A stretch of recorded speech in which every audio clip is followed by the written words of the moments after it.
السلام عليكم، كنتمنى تكونوا كاملين على خير وبخير. اليوم ان شاء الله غادي نوجد معكم الشباكيه اللي كتجي هكا رقيقه مجعبه شاربه العسل وكتجي معلكه. بسم الله على بركه الله. بالنسبه للمقادير غادي نحتاج هنايا كاس عمر مزيان ديال الزنجلان اللي طحنته مزيان حتى تعلك ليا على هذا الشكل. كاس عمر مزيان ديال اللوز اللي حتى هو طحنته مزيان حتى تعلك. عندي هنايا معلقه كبيره عامره ديال حبه حلاوه، ومعلقة كبيرة عامرة ديال النافع اللي طحنتهم مزيان وغربلتهم. عندي هنايا معلقة كبيرة عامرة مزيان ديال القرفة حتى هي غربلتها، ضروري كنغربلوهم. عندي في هاد الزلافة شوية ديال المسكة الحرة اللي مدقوقة مع سنيدة، ضامة ديال الزعفران، شوية ديال الملحة، وعندي شوية ديال السكينجبير اللي كيجي في الشباكية زوين. عندي هنايا صفر بيضة، كاس عامر ديال الزيت عادية. عندي هنايا كاس عامر ديال الزيت نوعية ممتازة جودة أو سونطرال اللي ذوبتها مزيان حتى مشى من هذاك الحليب ديالها ولات ليا نوازيط. عندي هنايا الزعفران شعرة اللي رطبته في كاس ديال الماء سخون مزيان، ونص كاس ديال الخل. عندي هنايا كاس ما بين الماء زهر والماء عادي. صافي هنا غادي ندير اللوز، غادي ندير الزجلان، غادي ندير القرفة، غادي ندير النافع وحبة حلاوة، غادي ندير شوية ديال المسكة الحرة اللي أنا كنطحنها مع سنيدة، وعندي تقريبا معلقة صغيرة ديال الملحة، وعندي معلقة صغيرة ديال السكينجبير اللي كتعطي الشباكية مذاق زوين. صافي هنا خديت الزعفران، الضامة ديال الزعفران، فمن الأحسن أنكم ترطبوها في الماء باش كتبقى زوينه. ضروري انكم ترطبوها في الماء. انا هنايا حكيتها، ديروها في الماء باش كتطلق.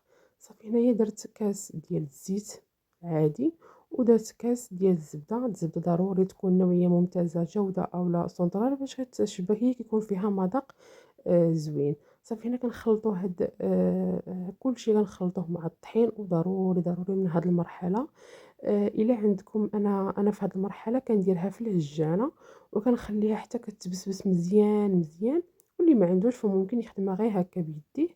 وضروري أنكم تخدموها مزيان مزيان. اللي بغى يدير الخمارة يديرها، خمارة ديال الحلوى.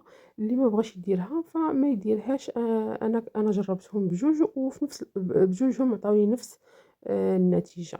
صافي هنا كنخدم مزيان هاد المكونات كاملين مع الطحين حتى كنتأكد أن الطحين كامل تلبس ليا بهذا الشكل هذا، تلبس ليا بداك الهدام ديال الزبدة والزيت.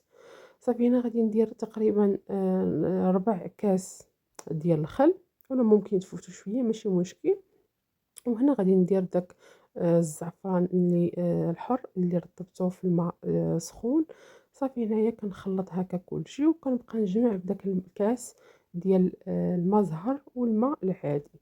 وضروري في هذه المرحله اننا ما كنكثروش الماء، كنبقاو نديرو غير شويه بشويه، حيت العجينه هكا ديال الشباكيه ما كتبغيش اننا نرخفوها بزاف.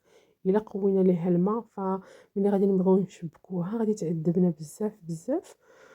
فمن الاحسن انكم ديروا الماء غير شويه بشويه، وانتم كتعجنوا هكا باش تعرفوا القوام ديال الشباكيه ما كتكونش مرخوفه بزاف، او في نفس الوقت ما تكونش قاصحه بزاف. كما غادي تشوفوا معايا دابا كيف غادي نخليها انايا، ما غاديش تكون خفيفه وما غاديش تكون قاصحه بزاف. صافي كنبقاو نسمروا كيف ما شفتوا معايا. انا هاد الكاس الكبير عندي كبر من الكاس ديال العنبه شويه، غادي يبقى ليا منه الربع ديال الكاس، وكتبقى على حسب الطحين واش كيشرب ولا ما كيشربش.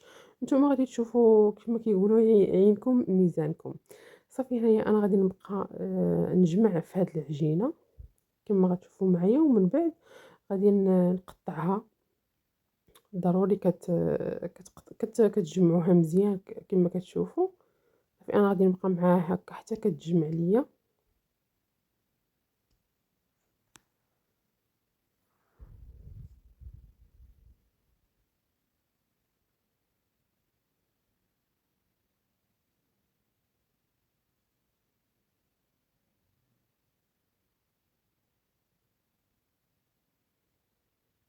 انا هنايا ما بغيتش نقطع الفيديو، باش هكا تشوفوا القوام ديال العجينة كيفاش كتكون. كما شفتوا معايا راه ما كنفزكهاش هكا بزاف، كتبقى على هذا الشكل هذا. كما شفتوا الكاس الكبير كيبقى ليا منه غير ربع. صافي كنخليها بحال هكا وكنقطعها كرات صغار. من الاحسن انكم ديروهم صغار مزيان باش هكا تحكموا فيها وتجيكم ساهله في الخدمه. صافي هنا انا غادي نقطع على هذا الشكل وغادي نحاول هكا نجمعها كرات، وضروري غادي نديرهم كاملين في البلاستيكه. البلاستيكه كتعاونهم واخا كتكون مثلا العجينه كتكون قاصحه، البلاستيكه كتعاونها انها تلقى راسها وكتجيكم يلا كتجيكم هكا في الخدمه زوينه. صافي كما شفتوا انا كنديرهم هكا كرات، ومن بعد غادي نديرهم في البلاستيكه.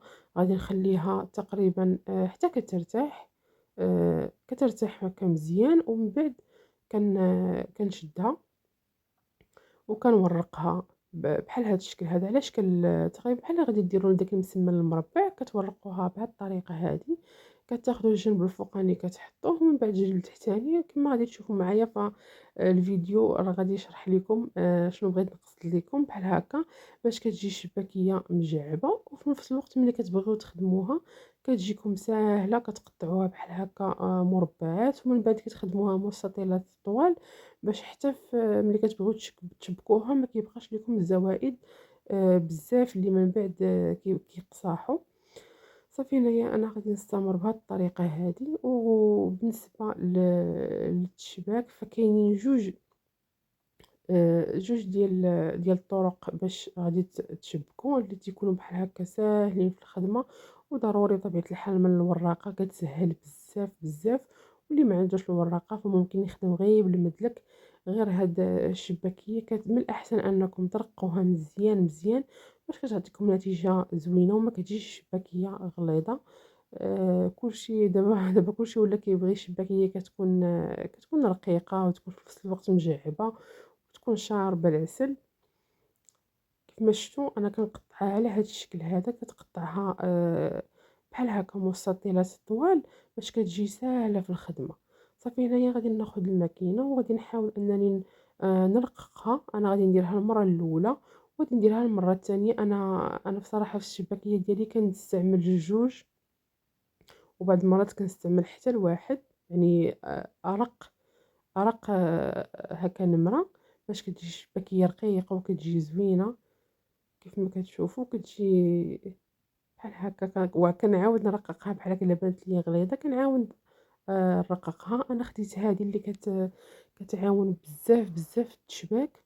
من مور هاد الفيديو هذا غادي نوريكم جوج ديال الانواع. كاينه الصغيره وكاينه كبيره.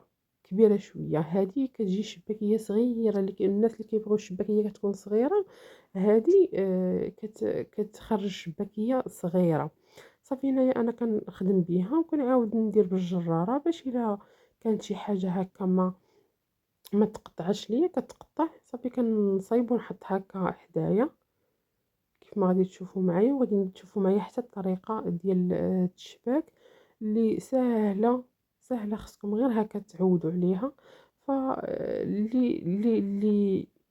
اللي ما عمرها هكا جربت الشباكيه ممكن دير غير نص كيلو، نص زعما ديال المقادير، باش هكا حتى تطلق يديها في التشباك وان شاء الله غادي تجيها ساهله. هنا كيف ما شفتوا انا عندي هنايا 5 ديال الاشرطه. كندير جوج على جوج كيف ما غادي تشوفوا معايا. جوج على جوج كيبقى عندنا واحد شايط. كندور عاوتاني كيف ما تشوفوا معايا جوج على جوج كيبقى عندي واحد شايط. وكندور هكا العجينه هذاك الواحد اللي شايط كنردو. كيف ما شفتوا معايا راه الطريقه ساهله. ومن بعد كنزير هكا مزيان باش ما كتحرش ليا في القلي، وكنزير حتى الجنيبات باش ما كيتحركوش ليا في القلي. وهنا كيف ما كتشوفوا هاد التشبيكه كتجي زوينه، كتجي زوينه وكتجي باينه.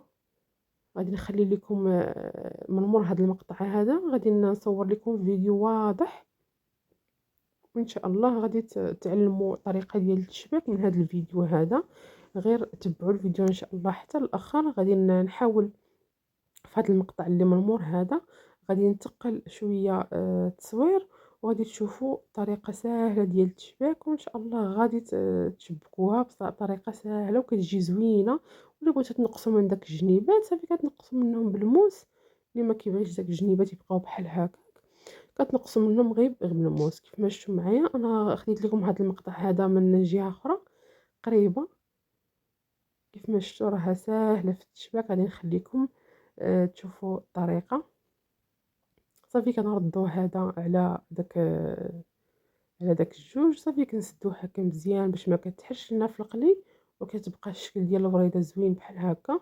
وكنقرصوا من الجنيبات مزيان مزيان كيف ما قلت لكم. الا ما بغيتوش داك الجنيبات كتحيدوهم بالموس. كيف ما شفتوا كتجي زوينه هاد التشبيكه، وكتجيني انا بعدا ساهله في الخدمه ديالها، دغيا كتعلموا ليها ان شاء الله.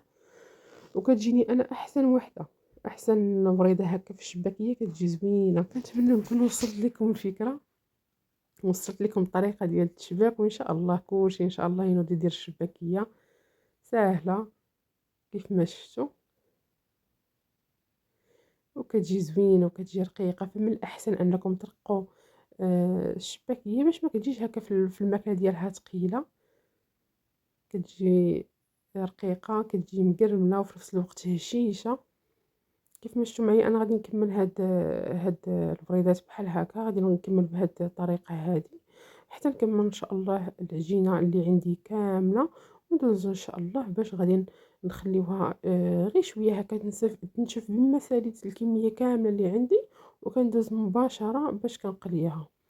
بالنسبة للطريقة ديال القليان فهي ساهلة. كتخليو الزيت ضروري الزيت يكون شوية يعني بزايد باش كتجيكم الشباكية محمرة كاملة تحميرة وحدة. وكيجي حتى في الشكل ديالها كيجي زوين، كيجي مذهب وكيجي لون واحد. اما الا قللتو الزيت فما كتجيش زوينه. ومن الاحسن اللي كتقليو فيها الكوكوط اولا طنجره اولا مقلاة تكون غليظه باش تجي الشباكيه زوينه وما تحرقش لكم غير من جهه وجهه كتبقى. هنا غادي نوريكم هاد باش كنصايب الشباكيه. كيف ما قلت لكم هذه كتخرجها شويه كبيره، واللي بغى الصغيره كتخرج هذاك الصغيره. كيف ما شفتوا معايا انا وريتهم لكم هنايا بجوج. صافي هنايا من بعد ما كملت الشباكيه كامله كما شفتوا معايا صافي غادي نبدا كتجي زوينه هكا في التشبيكه ديالها. غادي نبدا باول وحده. صافي هنايا كيف ما شفتوا انا درت هكا الزيت. رانا هنايا قليت قليت هنايا تقريبا بقات ليا هذه غير الاخرى. كيف ما شفتوا معايا كنخليها هنايا في العسل ضروري ديال الشباكيه يكون ثقيل، وتكون عندكم جوج كيف ما شفتوا معايا كيف كتكون الشباكيه كامله مجعبه كتجي رقيقه وشاربه العسل. قلت ضروري يكون عندكم العسل بزايد باش الشباكيه كتشرب العسل وكتبقى عندكم شاده العسل. هنا غادي نحل معكم هاد الوحده من بعد ما كملت الشباكيه كيفاش كيجي اللون ديالها. كتجي زوينه كتجي هشيشه معلكه كيف ما شفتوا معايا، ومن الداخل كامله مجعبه وشاربه العسل. كيف ما شفتوا كتجي لذيذه. كنتمنى من كل قلبي انني نكون شرحت لكم وتجربوها ان شاء الله. كيف ما شفتوا معايا كتجي فتيه وكتجي هشيشه هكا ومعلكه. انا هنايا كانت عندي الكوموند ديال الشباكيه. صافي هنايا جمعتها للكليانه في البواطات ديالها. وبالنسبه للثمن انا كنخرجها في 80 درهم الكيلو، 16 ريال الكيلو بالصحه والراحه. شكرا لكم بزاف بزاف. كنتمنى تجربوا الشباكيه فعلا كتجي غزاله شيشه مجعبه وفي نفس الوقت شاربه العسل. بسلام عليكم الى فيديو اخر ان شاء الله.